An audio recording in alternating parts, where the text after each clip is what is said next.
ถ่ายตัวเองนะแต่ประเมินมันด้วยคือมันตกแล้วมองอัน5-6 ล้านเนี่ย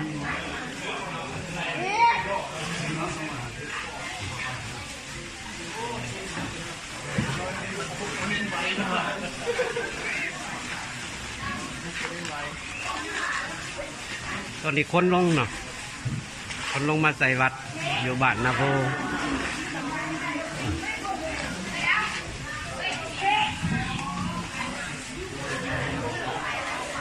เครื่องเคยเรือ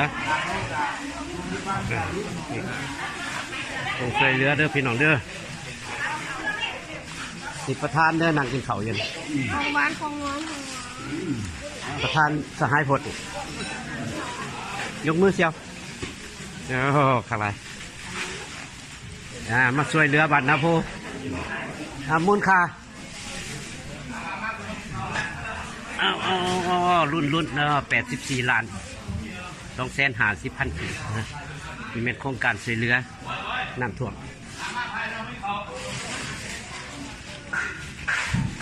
โมเมนต์นาโพมัน3 หมู่บ้านเนาะรวม